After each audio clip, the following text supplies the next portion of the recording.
Ok. Merci beaucoup à Déby de nous recevoir ce soir. Et vraiment merci pour le Chalav Israël, special mention. J'apprécie. Merci beaucoup. Alors, on voulait parler ce soir de la paracha de la semaine. La paracha de la semaine, c'est la paracha la plus longue de la Torah. Nassau, elle a 176 versets. Vraiment longue. Donc si vous allez à la Sina Shabbat, prenez votre temps, soyez patients. Ça va prendre un petit bout de temps.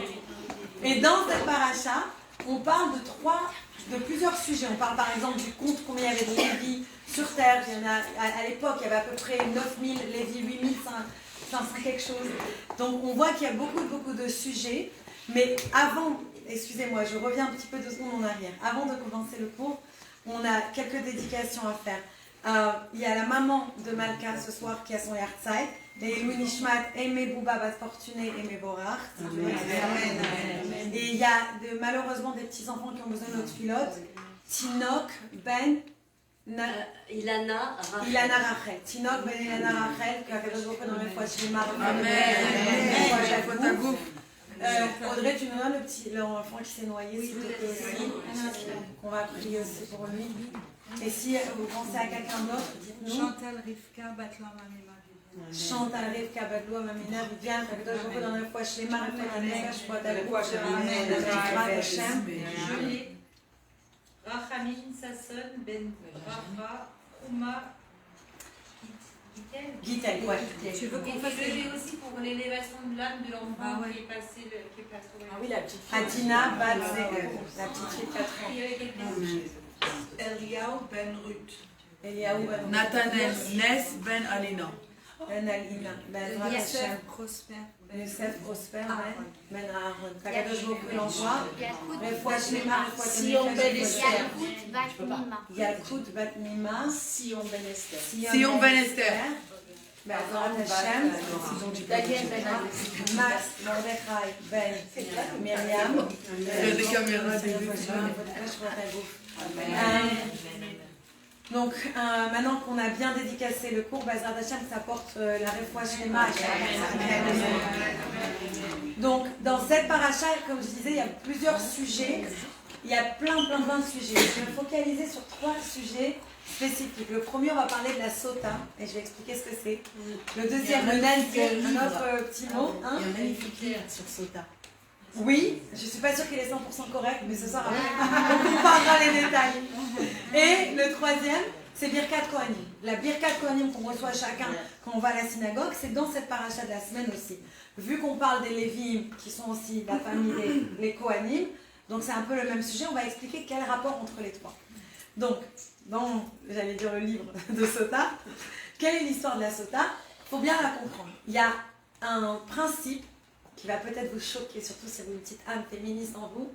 Mais écoutez jusqu'à la fin avant de vous choquer. Il y a un principe dans la Torah que si un homme il devenait jaloux de sa femme, et il était tellement jaloux, il commençait à avoir des soupçons sur son infidélité. Il disait, c'est sûr qu'elle me trompe. Et en plus, il voyait qu'elle avait des affinités avec un certain homme, qu'elle parlait beaucoup avec lui, qu'elle était tout le temps collée à lui. Et le mari a peur que la femme le trompe.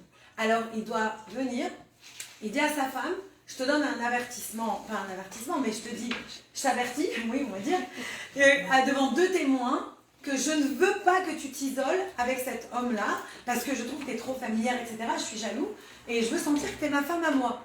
Et si après qu'il a averti avec 2 témoins, la femme, elle va se retrouver par ces 2 témoins-là, ils vont la voir, qu'elle va s'isoler avec cet homme, assez de temps pour que quelque chose se passe. Ah, d'accord. Voilà, ils n'ont pas besoin de voir qu'est-ce qui se passe, mais juste elle doit être isolée assez de temps avec cet homme pour que quelque chose techniquement se passe. Après, je ne rends pas celui qui fait en 3 secondes. Chacun part dans son interprétation. En gros, qui ait le temps de se passer quelque chose. Et à ce moment-là, ils vont voir le mari, ils vont lui répéter. Et le mari va prendre sa femme, il l'emmène au Beth Amikdash, au temple, devant le Kohen. Et le grand Kohen, il va lui dire à sa femme, il va lui dire, est-ce que tu veux qu'on te teste? Et elle a le choix de dire non. Si elle dit non, elle a le droit de dire non. Et à ce moment-là, le mari et la femme, ils se séparent, ils divorcent. Oh, wow. Mais si elle décide de dire oui, et elle dit, ok, je suis d'accord que tu me testes, À ce moment-là, le Kohen Gadol, il choisit des versets très spécifiques où il y a le nom de Dieu. On efface le nom de Dieu dans de l'eau, on l'écrase. On fait boire à la femme cette potion. D'ailleurs, c'est à ce moment-là, on dit que la tête de la femme, elle est découverte. Donc, on déduit que les femmes, elles avaient la tête couverte. C'est pour ça qu'on a les perruques sur la tête et qu'on couvre un foulard. Donc, on déduit à ce moment-là, ça vient de là. C'est une des sources. Hein? Ça tient qu'à ça, un cheveu. Ça tient un cheveu. Et donc, à ce moment-là, on lui découpe la tête, elle boit cette potion. Si elle n'a rien fait, toute sa vie se transforme et elle reçoit plein de brachot. Si elle était stérile, elle tombe enceinte. Et elle a un enfant, elle a autant d'enfants qu'elle veut. Si elle était triste, elle devient joyeuse. Toutes les brachot lui viennent. D'un seul coup, cette femme, sa vie se transforme. Mais si elle avait menti, si elle a trompé son mari, alors à ce moment-là, le texte dit qu'elle explosait du ventre et de la cuisse. Explosée du ventre et de la cuisse. Alors, première question que j'aimerais vous poser, combien à votre avis il y a eu de cas de sota? Combien t'as dit? T'es très proche. Non, parce qu'en fait, Peut-être un. parce qu'il y avait Même pas. Il y avait les Oui. deux sœurs qui ont On fait fait pareil problème là, pour les les deux hommes, sœurs on jumelles va qui sont voir. passées pour ça. J'ai dit en fait, Donc- et après se sont embrassées et après la sœur. Documenté, il y a combien? Un. C'est tout. Et c'est exactement. Tu peux dire bravo Audrey? J'étais à pour hier soir. Donc, documenté, voilà, il n'y a qu'une histoire et pas plus que ça. C'est tout. Et c'était quoi? Bon, après, on peut continuer à discuter. C'était la mère de qui? Peut-être de quelqu'un pour qui prenne qui c'est Dieu, je ne sais pas. Je dis. Et c'était deux jumelles. Et une, elle a voulu mentir. Et donc, elle a envoyé sa soeur jumelle pour ne pas se faire rattraper. Ah oui, c'est très. Tu peux faire ça. J'ai deux copines qui ont triché au bac. C'était deux jumelles. Une, elle était forte en maths, l'autre, elle était forte en anglais. Elles se sont échangées. Et donc, oui, ça a marché. Elles ne se sont pas fait attraper. Mais en tout cas, dans la Torah, ça ne peut pas marcher parce que, comme elle a dit Audrey, quand après les sœurs, elles se sont embrassées, la goutte d'eau, elle est passée chez l'autre et c'est là qu'elle a été exposée. Mais attention, il y a beaucoup peut-être de... C'est pour ça que j'ai rigolé quand je disais par rapport au livre, parce qu'il y a peut-être beaucoup de choses qu'on ne sait pas dans cette mitzvah. Déjà, si un mari, il emmène sa femme tout le temps chez le Kohen, en lui disant « regarde là », le Kohen, il ne va pas crier à la femme, il va tomber sur l'homme. Parce qu'un homme qui est tout le temps en train de dire « ma femme, elle regarde là, ma femme, regarde là », c'est lui qui a le problème. Donc déjà, on le sait, le Kohen, il va d'abord aller chez l'homme. C'était quelque chose de très sérieux dont on parle à Sota. C'était pas juste un mari, il est un peu jaloux, il est abusif ou il est possessif et on va chez le Kohen. C'était pas ça. Deuxièmement, si le mari, c'était pas quelqu'un de droit, c'était quelqu'un qui trompait par exemple sa femme, alors à ce moment-là, c'est lui qui explosait. Lui aussi, il recevait la punition. Oui. Donc ça marchait, oui. Ça marchait pas que d'un côté, ça marchait des deux côtés. Parce qu'en général, quand on apprend cette loi, tout le monde parle de ce qui se passe à la femme, personne parle de ce qui se passe à l'homme. L'homme aussi devait se comporter correctement et avec respect. Il ne pouvait pas aller tromper sa femme comme il voulait. Donc maintenant qu'on explique ça, le mot sota, c'est un mot très intéressant. Déjà, sota en hébreu, ça rappelle aussi le mot shtut. C'est la même racine. Qu'est-ce que ça veut dire shtut? Ça veut dire une folie. La Chassidoute, elle explique qu'une personne qui fait un péché, ou une personne qui va faire des choses aussi graves, c'est parce qu'il y a un vent de folie qui est rentré en elle. Une personne normale qui réfléchit, elle ne peut pas faire des bêtises pareilles. Donc déjà, on comprend que ça vient d'un moment de folie, d'un moment de faiblesse. La deuxième chose qu'on apprend, c'est qu'il y avait deux étapes. Il y avait l'étape du kinouï, que le mari, il était jaloux de sa femme, et il y avait l'étape de stira. C'est quoi stira?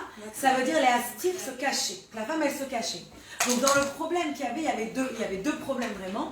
Il y avait le problème d'un mari jaloux et il y avait le problème de la femme qui se cachait pour faire des bêtises. D'accord? C'est de ça qu'on parle. Bonsoir. Bonsoir. Merci de nous recevoir. Donc, on parle de ces deux avis, de ces deux choses. Donc, ce qu'il faut savoir aussi, une autre chose, comme je vous ai expliqué que même les maris y recevaient cette punition, une autre chose qui est importante à dire, c'est que cette coutume-là, cette loi plutôt, elle a complètement été arrêtée par les rabbins à partir du Second Temple. Pourquoi? Parce qu'ils se sont rendus compte qu'il n'y avait aucune morale chez les gens. Il n'y avait plus de morale, il n'y avait plus de valeur, il n'y avait rien. Donc ils ont dit à quoi ça sert qu'on fasse ça? Si à chaque fois qu'on va aller pour, entre guillemets, punir une femme, le mari aussi va exploser, laisse tomber, il est aussi mauvais qu'elle, laisse-le, qu'il n'a rien à dire le mec. Donc en fait, ils ont arrêté les rabbins de faire ça. Donc la sota, il faut savoir qu'elle n'existe plus. Maintenant, on va à la prochaine question. Si elle n'existe plus, pourquoi on a besoin d'en lire toutes les années? Pourquoi on a besoin d'en parler? On sait que tout ce qui est dans la Torah, c'est un enseignement pour nous, pour les jours d'aujourd'hui. Quel rapport avec nous aujourd'hui dans ce cas-là? Si même dans les rabbins, ils ne le faisaient pas. C'est une question à se poser. Et le rabbi Louavitch, dans une sira, j'ai lu, c'est très très joli, il a expliqué qu'en fait, c'est pas pour rien que cette paracha, elle est lue juste après la fête de Shavuot. La fête de Shavuot, on a reçu quoi? La Torah. Les 10 commandements, la Torah. Pas là. On n'a vraiment pas reçu la Torah, on a reçu les 10 commandements. C'est pas exactement pareil. La Torah, on les a reçus les tables de la loi. Voilà. On a reçu ça. Maintenant, dans les tables de la loi, les 10 commandements, le premier c'est quoi? Je suis l'Éternel ton Dieu. Deuxième commandement, tu n'auras pas d'autre Dieu que moi. Et qu'est-ce qu'ils expliquent tous les commentateurs? Ils expliquent à ce moment-là qu'il y a eu un mariage entre Hachem et le peuple juif. Et les 10 commandements, c'est le contrat de mariage, c'est l'Aktuba. C'est un contrat de mariage entre nous et Dieu. Et Dieu, c'est un mari jaloux. Et il a dit quoi? Vous n'aurez pas d'autre mari que moi. Vous n'aurez pas d'autre Dieu que moi. Donc en fait, quand on étudie la Sota maintenant et on essaye de l'appliquer à nos vies aujourd'hui, on réfléchit, c'est quoi d'avoir un autre mari que Dieu? Ça veut dire, j'ai un autre mari. Pourquoi Dieu il est jaloux? Parce que c'est ça, c'est le mari jaloux. Et pourquoi je me cache? C'est quoi ce cache? Donc comment on se cache? C'est quoi cette jalousie dont on parle? Donc déjà, l'idée elle est que Dieu, il veut qu'on le respecte que à lui, qu'on n'ait aucun autre Dieu. Donc on doit définir c'est quoi un autre Dieu. Et c'est quoi se cacher? Et l'idée elle est qu'en fait, se cacher, c'est de ne plus nous retrouver, de ne plus être nous-mêmes. Ça veut dire quoi de ne plus être nous-mêmes? C'est des fois on vit dans une certaine société, on commence à vivre comme autour de nous, comme les gens de la société, comme des nouvelles valeurs, et on oublie qui nous sommes à l'intérieur. On oublie notre essence, on oublie nos propres valeurs. Donc ici, l'idée de la Sota qui s'applique à nous, c'est le rabbi dit, c'est notre relation à nous avec le mari qui est Dieu. Comment on agit? Est-ce que, à ce moment-là, je me suis entre guillemets cachée et je l'ai trompé? Est-ce que je trompe Dieu? Est-ce que le jour où j'arrête de faire, on va dire, mon Shabbat, est-ce que ça s'appelle une tromperie?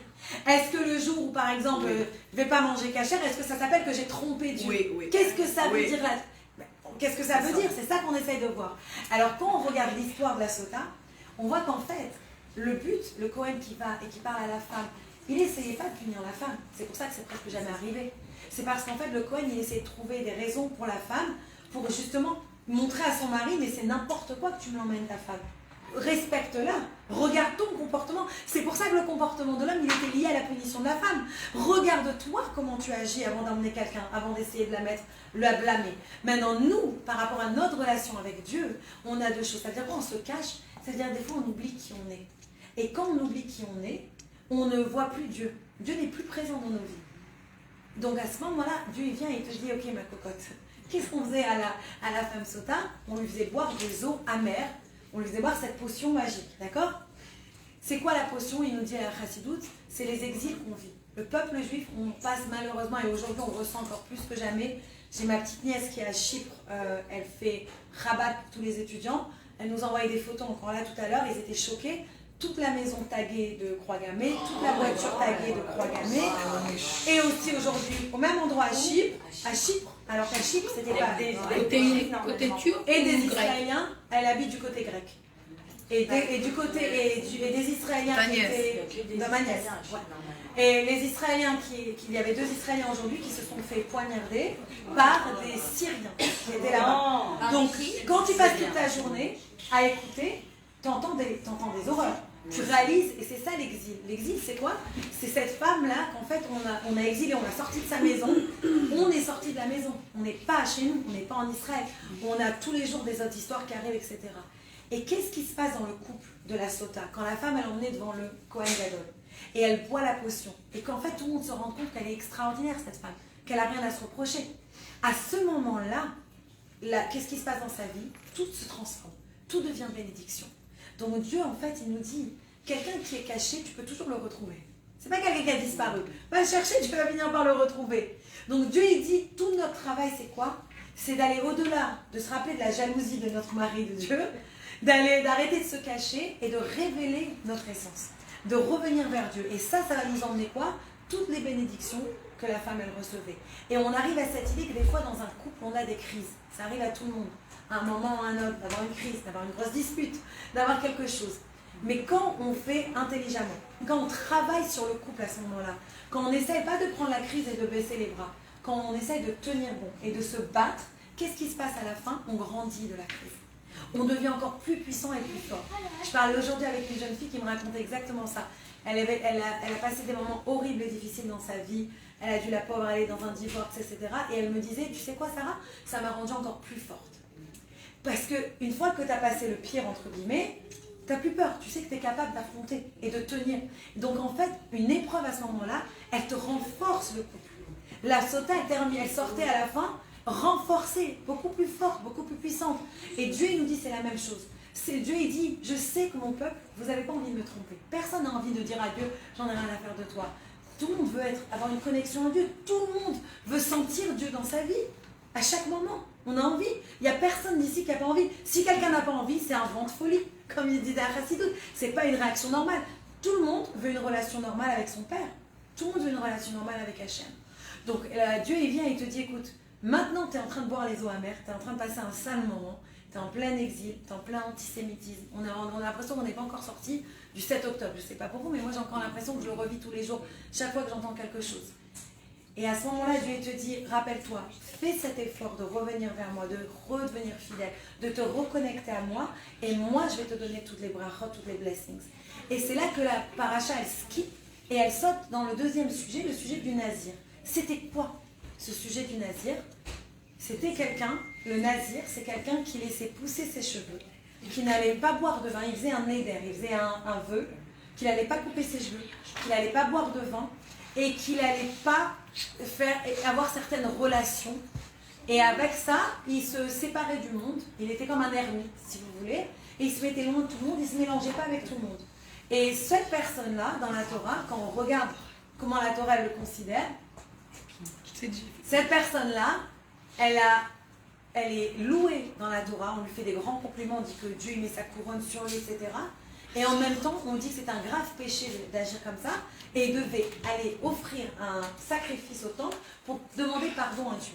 Alors là, tu dis, attends, je ne comprends pas. C'était un péché ou c'est une bonne chose? Dieu lui met la couronne sur la tête, mais il doit aller offrir un sacrifice pour demander pardon. Mais de quoi? De quoi on parle ici? Et l'idée du nazir, elle est très très belle. C'est qu'en fait, le nazir, c'est une personne qui n'arrivait pas à se contrôler.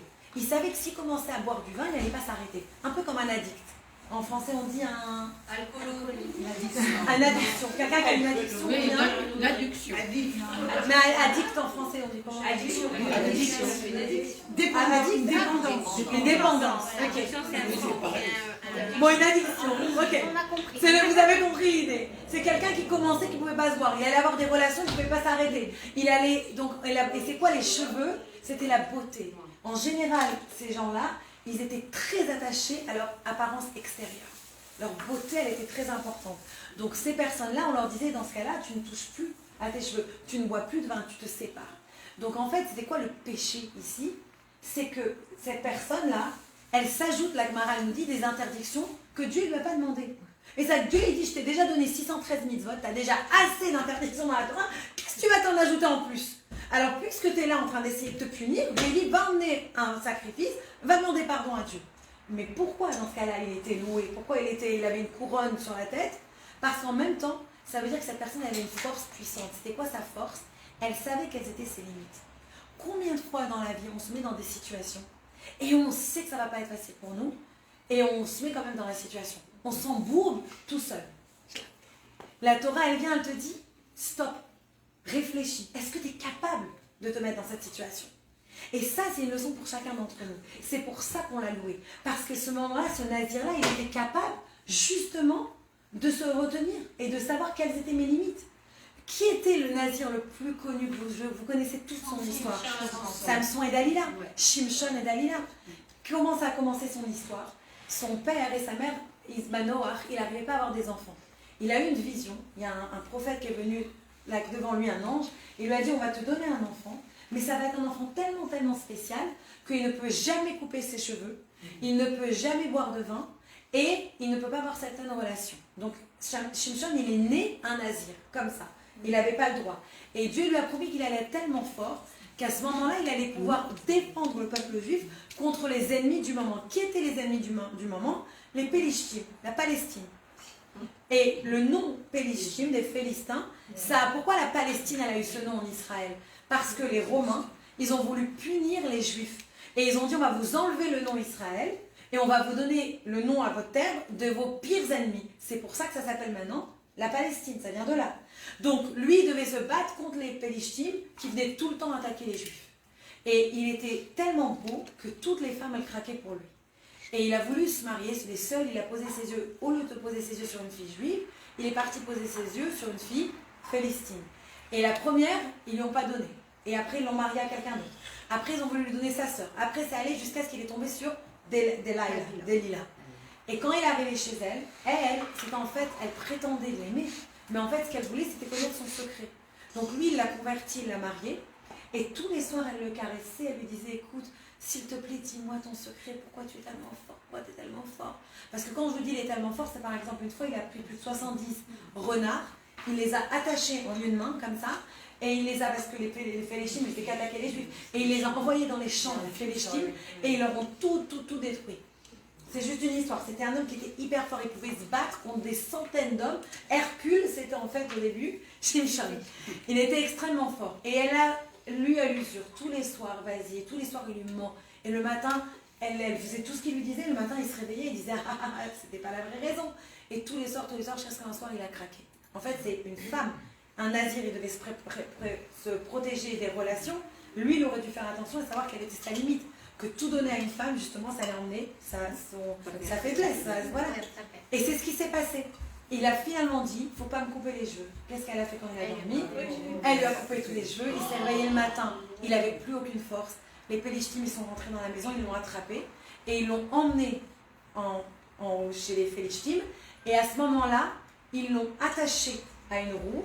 Ils lui ont crevé les deux yeux, ils lui ont arraché les deux yeux, ils lui ont sorti les yeux des orbites, voilà, des orbites. Et à ce moment-là, ils lui ont dit, tu vas toute ta vie continuer à travailler pour nous. Et il a commencé à le misken, à travailler comme ça, comme un esclave, comme un chien, non-stop. Et ce qu'ils ne se sont pas rendus compte, c'est que pendant tout ce temps, les cheveux, ils ont commencé à pousser. Et il a attendu un jour où il y a eu une fête et tous les Philistins, ils étaient dans un bâtiment.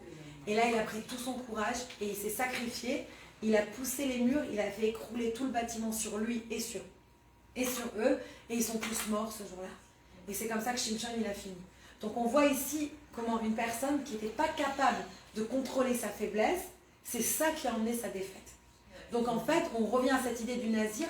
C'est en fait l'idée... C'était son destin. Il allait sauver le... C'est ton destin. C'est ce que tu avais dit au début. Oui, c'était son destin. Mais même si c'est ton destin, il y a d'autres manières que ça peut arriver. Oui. C'est-à-dire que... Il aurait pu les sauver d'une autre Oui. façon, il n'avait pas besoin de passer par là. Exactement. C'est comme par exemple, je donne l'exemple à mes élèves de Titus. Titus, il a vu que Dieu il voulait détruire le temple et il est parti et il a détruit le temple. Et après, Dieu l'a puni. Mais c'était le destin. Le temple devait être détruit. Mais Dieu ne lui avait pas demandé à lui spécifiquement d'aller le détruire. C'est lui qui s'est proposé. Donc il a quand même été puni pour son action. Donc oui, on revient toujours à cette idée. Mais dans les deux cas, dans le cas de la Sota et dans le cas du Nazir, on voit qu'en fait à la base c'est des gens qui veulent quoi? Qui veulent des relations sincères et qui veulent revenir, qui veulent avoir une chance. Et ça nous rappelle que l'âme juive, elle veut toujours revenir vers son Créateur. J'ai lu une histoire extraordinaire. Je vais la raconter bientôt là, pour Torah Box, parce qu'elle est trop belle. Cette semaine, j'ai lu ça pendant Shavuot. Il y a cette personne qui raconte l'histoire, c'est un rabbin qui est expert en généalogie. Vous venez, vous lui racontez votre vie, votre famille, d'où ils viennent, d'où ils sont nés. Il vous sort toute votre généalogie, il sait très bien faire les recherches. Qui sont vos grands-parents? Il vous remonte des générations, des générations.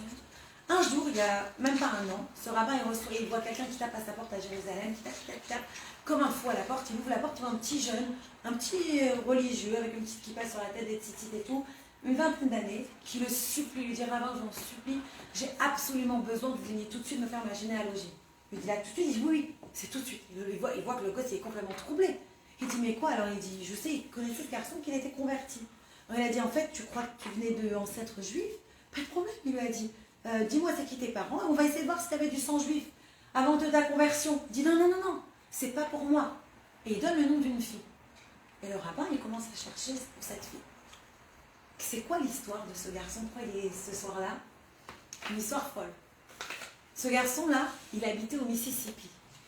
De père prêtre, mais prêtre catholique, plus catho n'existe pas plus que ça. Son père, le prêtre, son gros kiff, c'était tous les dimanches de monter à la bima, comment on appelle ça là, au podium, à l'estrade catholique de sa church, son église, et d'expliquer à tout le monde comment les Juifs, ils ont tué Jésus. Et comment les Juifs, ils tuent les petits-enfants chrétiens pour leur voler leur sang, etc. C'était le pire des antisémites, son père.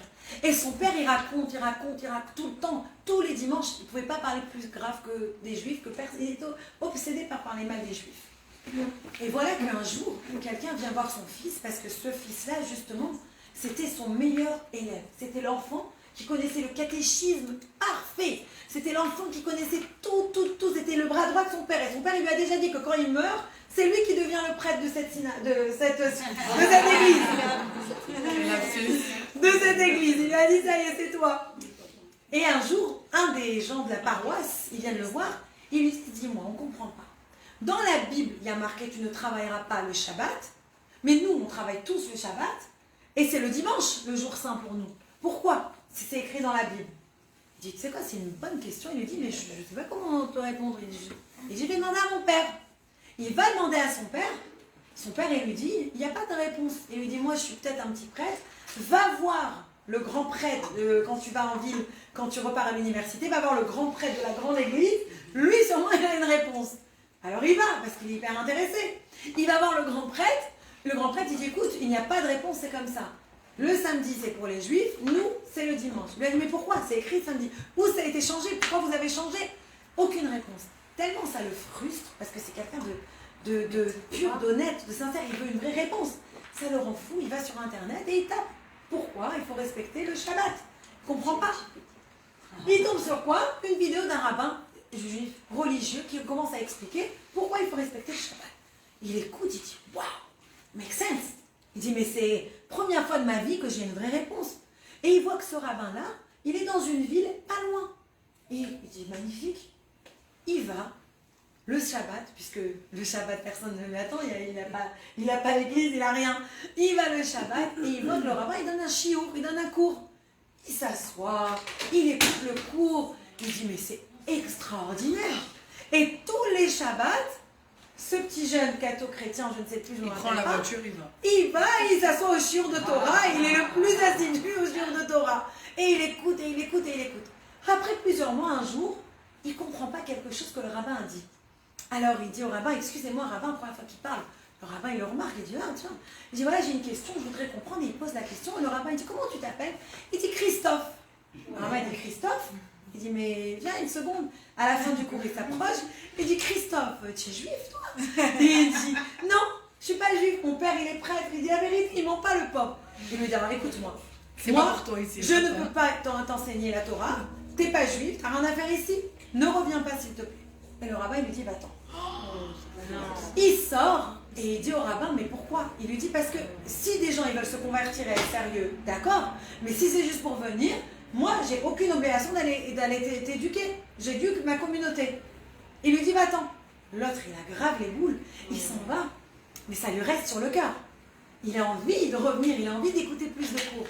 Et il repart chez lui. Et là, son père, il lui dit, écoute, voilà, on va aller voir la personne la plus chrétienne ou la plus catho. Je m'excuse, je mélange un peu les deux. Je ne me rappelle pas dans l'histoire. On va dire chrétien, juste pour mettre les protestants. Voilà. La plus chrétienne qui existe. On va aller. Et il l'emmène et il lui fait un chidour. Il y a une fille qui s'appelle Marianne. Et il lui dit, voilà, Marianne, Christophe, Marianne, parlez ensemble. Vous allez vous marier, on a décidé. Mais les prêtres, ils ne se marient pas. Non, il y a des prêtres qui se marient et des prêtres qui ne se marient pas. C'est pas le même level. Ah, donc c'est pas des cathos. C'est des chrétiens. Donc c'était bien des chrétiens, d'accord. Et donc il se marie. Il lui dit, non, voilà, tu vas te marier avec elle. Et il lui parle, elle est vraiment théologie, elle a tout. Mais il rentre chez lui et il dit, je me sens plus, je peux plus. Il décide de plus aller à la je vais pas dire la Sina. Il ne veut plus aller à l'église. Et il envoie un mail au rabbin qu'il a vu dans la vidéo, il lui envoie un email et il lui dit, écoute, je ne sais pas pourquoi, je suis vraiment attirée, j'ai adoré tout ce que tu as dit, je voudrais vraiment venir à tes cours, est-ce que tu fais les cours? Et le rabbin il lui répond, moi, il faut d'abord que tu te poses la question, est-ce que tu veux vraiment changer ta vie? Parce que là, tu es en train de me poser la question, par exemple, pourquoi tu fais Shabbat? Je veux bien te répondre, mais je te réponds seulement si tu veux tu es d'accord d'écouter la réponse. Si c'est juste pour répondre comme ça, va sur internet, trouve-toi la réponse. Alors il répond pas au rabbin, et il réfléchit s'il veut, et finalement un jour, il apparaît au cours du rabbin, et à la fin il va voir le rabbin, il dit c'est moi qui ai écrit le email, et je voudrais me convertir. Et bien sûr le rabbin il lui dit quoi? Non. C'est bête, pourquoi tu vas te convertir? Tout le monde va te dire, c'est la halakha. 3 fois tu es obligé de rencontrer quelqu'un. Non, ça je savais pas ça. 3 fois ils l'ont rencontré. Obligatoire. Donc le rabbin il lui dit non. Il lui dit qu'est-ce que il faut dire ça. Donc les mots qu'il faut dire c'est d'abord pourquoi tu veux venir être partie d'un pays, d'un peuple qui est haï par tout le monde. T'es bête. Il lui dit non, là, tout le monde aime les chrétiens, tout le monde déteste les juifs, reste chrétien. Mais le garçon, on veut pas rien savoir, il revient. Il dit je veux apprendre, je veux me convertir. Alors à ce moment-là, qu'est-ce qu'ils font? Et le rabbin il lui dit mais non, tu te rends pas compte toutes les halakhot. Ça veut dire une fois que tu vas devenir juif, tu es obligé de faire tout. Tu vas faire le Shabbat, tu vas manger kasher. Là, tu peux manger du porc, qu'est-ce que tu viens ici? L'autre il dit non, je veux. Il revient 3 fois, il veut pas lâcher l'affaire. À la fin, le rabbin il voit que le mec il est sérieux. Il lui dit ok d'accord. À partir de maintenant, je vais t'enseigner. Et à partir de ce moment, le rabbin, il enseigne à ce jeune homme comment devenir juif. Et les mois, ils passent, etc. Et il apprend tellement vite, parce que vous imaginez qu'il avait déjà appris l'Ancien Testament. Donc il avait des bases. Il apprend tellement vite qu'en très peu de temps, il peut passer son examen de conversion. Il le trempe au mikvé. Et quand il va voir son père pour lui dire, son père il lui dit je ne veux plus jamais te voir, tu ne t'approches plus de la famille, tu ne t'approches plus de personne. Et il lui dit ne t'approche plus de ces gens-là avec cette fille parce que tu la mérites pas. Il a dit de toute façon je ne vais pas marier quelqu'un qui n'est pas juif. Donc il lui dit je vais l'appeler, il dit tu n'appelles pas, tu ne fais pas la honte, moi je vais appeler, moi je vais casser ton fiançailles. Tu n'as rien à faire ici, on ne veut plus te voir, ni moi, ni ta mère, ni tes frères, ni tes sœurs. On t'a marqué avec un expulsé, on ne veut plus te voir, on ne veut plus t'entendre. Et là, il se retrouve avec les gens et il dit à son rabbin, où je peux encore apprendre plus de Torah, où je peux encore grandir. Et le rabbin, il dit, peut-être tu pars en Israël. Il dit, d'accord. Il part en Israël dans une yeshiva pour les Baal Tshuva, pour les gens qui apprennent depuis le zéro. Et il commence à se mettre à fond et il apprend. C'est le meilleur étudiant qu'ils ont jamais eu. Le gars, c'est devenu extraordinaire comment il est à fond dans la Torah, les mitzvot et tout. Et un jour, son rabbin, il vient le voir et lui dit, écoute, j'ai une fille parfaite pour toi. Parfaite. Ils sortent ensemble une fois, ça se passe très bien. Ils sortent ensemble 2 fois, ça se passe très bien. Ils sortent ensemble 3 fois, ça s'est rendu compte. Ça se passe très bien, mais t'es pas loin. Et ça se passe tellement bien qu'après plusieurs sorties, il appelle son rabbin, il dit, ça y est, je suis prêt à la demander en mariage. Il a dit, ça y est, waouh, ça y est, je pense vraiment qu'elle et moi on fait les mêmes choses et je suis prêt à la demander en mariage. Il lui dit, demain je la demanderai en mariage. Et à ce moment-là, il rentre chez lui et son téléphone il sonne. J'adore descente. Qui c'est? La chute. C'est une fille qui appelle et qui pleure. Je dis, pourquoi tu pleures? Il dit, qui tu es? Il dit, c'est Maria. Il dit, comment ça? Elle lui dit, écoute, j'ai entendu que tu es juif. Il a dit, oui. Elle a dit, dans tes 10 commandements, il n'y a pas marqué que tu ne feras pas un faux témoignage? Il a dit, oui. Elle a dit, alors j'ai entendu que tu vas aller te marier. Comment c'est possible que tu vas aller te marier avec une autre fille alors que moi tu m'as promis le mariage? Il lui dit, mais attends. Il lui dit, d'abord, excuse-moi. Mon père, il m'a dit qu'il a cassé avec toi. Pour moi, donc je ne pouvais pas faire autrement. Et il dit, et deuxièmement, tu n'es pas juive. Il lui a dit, je suis désolée, moi je suis juive, je veux rester juive, je ne peux pas me marier avec toi. Et elle se met à pleurer, elle lui dit, mais je suis juive. Et il dit, quoi? Il dit, quoi? Et elle lui dit, oui. Alors à ce moment-là, il lui dit, comment tu sais que tu es juif? Elle a dit, écoute, tu peux te renseigner, fais ma généalogie, tu verras que je suis juif. Et là, il est en plein dilemma, il raccroche, il appelle son rabbin, il dit, je fais quoi? Il a dit, je vais promis à elle de la marier en premier, c'est vrai, mais elle me dit qu'elle est juive, je fais quoi? Je la considère. Alors qu'est-ce qu'il dit? Son rabbin lui dit, va voir ce rabbin-là, il est un expert en généalogie, dis-lui qu'il recherche si elle est vraiment juive. Et c'est pour ça qu'il s'est retrouvé à la porte de ce rabbin. Donc ce rabbin, il commence à rechercher. Qu'est-ce qu'il se rend compte? Les arrière-grands-parents, ils étaient à Auschwitz. L'arrière-grand-mère, elle est sortie d'Auschwitz, elle est partie en Amérique. Les arrière-grands-parents de Marianne. Ils sont partis d'Auschwitz, l'arrière-grand-mère, elle est venue habiter en Amérique. Elle a eu une enfant, Yael, qui était encore Torah, mitzvot, religieuse. Mais dans ses enfants, une de ses filles, elle a tout lâché, la Torah et les mitzvot. À tel point qu'elle s'est mariée avec un non-juif et qu'elle est partie habiter au fin fond du Mississippi, dans cette ville. Et oui, il s'est rendu compte qu'en fait, sa mère de Marianne, elle était 100% juive. Wow. Et donc, il a épousé Marianne. cassé avec l'autre. Et Il a s'est épousé marié avec Marianne. Il a cassé avec On n'est pas d'accord avec Il a cassé Si, moi je suis d'accord avec la première fois. Parce que Marianne, c'est son premier amour. Mais non, mais alors, on les a présentés. Mais non, je sais pas ton Oui, là, attendez. Excusez-moi. Non, un autre message. Il a parlé avec celle à qui il avait demandé en mariage, la nouvelle, et il lui a expliqué la situation, et même elle lui a dit Vas-y. Vas-y, je te donne ma parole. T'étais là-bas, dis-moi. Elle est venue. Mais toute l'idée, elle est quoi? Pourquoi je raconte ça? Vous savez qui c'est moi? Elle était témoin.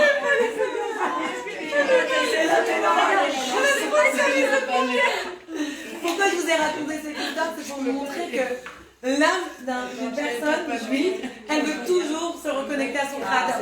1, 2, 3 générations doesn't matter. Ça revient. À la fin, ça revient. Et ce qui m'amène vers la fin de cette paracha. La fin de cette paracha, elle parle de quoi? Elle parle de Nassau. C'est quoi Nassau? On va te raconter que chaque chef de tribu, quand il y a eu l'inauguration du Mishkan, du tabernacle, du petit temple, ils sont venus, ils ont offert des sacrifices. Et 12 fois, il y a eu 12 tribus, chaque fois, la Torah, elle te raconte et en détail tout ce que chacun il a emmené. Mais qu'est-ce que tu te rends compte, une fois que tu lis 1, 2, 3, tous ils ont emmené la même chose. Alors le premier de cette tribu, il a emmené le deuxième, mais c'est toujours la même chose. Et on sait que la Torah, elle calcule chacun de ses mots. Pourquoi elle va les répéter 12 fois la même chose? Quel rapport? Tu dis une fois, oui, tu dis tous les chefs de tribu, ils ont emmené ces sacrifices. C'est pour ça qu'elle est longue la paracha. Ah, mais c'est pour ça qu'elle est longue. Exactement, parce que 12 fois on répète les mêmes trucs. Pourquoi? Et une belle raison que j'ai vue dans la Chassidoute, c'est quoi?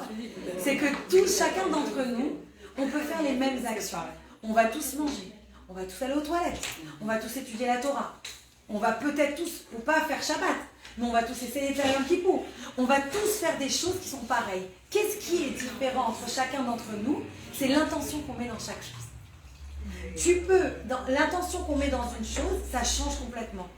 Tu peux faire le Shabbat et tu peux être super heureux de faire le Shabbat, ou tu peux faire le Shabbat et tu peux te dire oh mince, c'est saoulant, on peut rien faire, allez, quand ça se termine, almost done, almost, et c'est toi, comment tu vois ton Shabbat? Tu te poses la même question. J'adore donner les sources quand j'écoute quelque chose beau de quelqu'un, mais là je m'excuse, j'ai vu sur Instagram une vidéo d'une fille que j'ai beaucoup aimée, mais je ne me rappelle pas de son nom, donc je m'excuse si elle nous regarde, c'était son exemple à elle. Elle disait, pour expliquer aux gens de faire la Torah et les mitzvot, elle disait que si tu demandes à quelqu'un, c'est quoi une bibliothèque? J'ai trouvé cette image magnifique. C'est quoi une bibliothèque? C'est quoi une bibliothèque? C'est un meuble de rangement pour les livres. Oh, un meuble de rangement, une bibliothèque publique dans ce cas-là. Ah, une bibliothèque publique, c'est un endroit. Il y a plein Un d'informations. endroit où il y a plein de livres. D'informations. Tu peux prendre des livres, Des ressources. tu peux faire des ressources, la connaissance, Faire des recherches. apprendre, faire tes devoirs, un endroit calme. Il n'y en a pas une de vous, pas une, qui a dit on ne peut pas utiliser son téléphone dans la bibliothèque. On ne peut pas faire du bruit dans la bibliothèque. Pas une. Pourquoi? Vous avez choisi de voir ce qui était positif. Le Shabbat, c'est pareil. On peut regarder le Shabbat et dire oh, quelle année je ne peux pas prendre la voiture. Oh là là, je ne peux pas allumer la lumière. Oh, je ne peux pas regarder la télé. Oh, je ne peux pas utiliser mon téléphone. Ou je peux me dire waouh, ça m'oblige à me connecter avec Akadosh Baruch Hu. Donc c'est ça, les 12. Vas-y. Non, je disais juste moi aussi, je l'ai vu ce poste. Ah voilà, je ne sais pas qui a dit ça, mais j'ai trouvé ça magnifique. Parce que l'idée, elle est quoi? L'idée, elle est qu'on peut tous faire la même chose, mais c'est l'intention qui change. Et c'est l'intention qui va donner une puissance et une force à mes actions. Et ça m'amène à Birkat Kohanim. C'est quoi Birkat Kohanim? Birkat Kohanim, c'est le Kohen qui vient et qui bénit pour Dieu tout le peuple juif. Qu'est-ce qu'il dit? Yevarechecha Hashem veishmerecha. Que Dieu il te bénisse, que Dieu il te protège. Ya'er Hashem panav elecha vechoneka. Que Dieu il t'éclaire. Tout. Issa Hashem panav elecha veyasem lecha shalom. Que Dieu il tourne sa face, sa tête vers et qui mettent de la paix dans ta vie. Cette bénédiction, on ne se rend même pas compte à quel point elle est puissante. Parce que c'est quelle est l'idée de ça? L'idée, elle est que tu vas et tu reçois une bénédiction de Dieu, mais tu n'as rien besoin de faire pour ça. Tout ce que Dieu il veut, c'est te bénir. Tout ce que Dieu il veut, c'est te donner ce qui est bon. Même si des fois, on ne le voit pas, et c'est pas clair, et des fois c'est difficile, mais tout ce que Dieu il te donne, c'est pour du bien.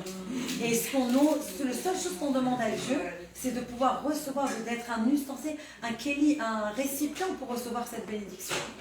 Et ça m'emmène juste avec cette petite histoire pour terminer, de ce petit garçon qui était sur une plage. Et il regardait au loin, et il faisait...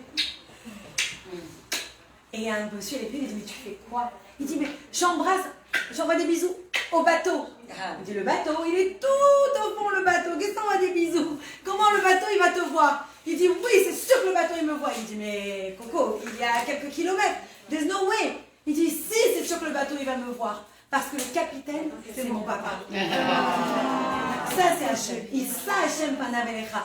Dieu, il va toujours tourner sa tête. Il va toujours nous voir. Il va toujours nous bénir. À nous de faire l'effort et de mettre l'intention dans tout ce qu'on fait jour après jour. Amen.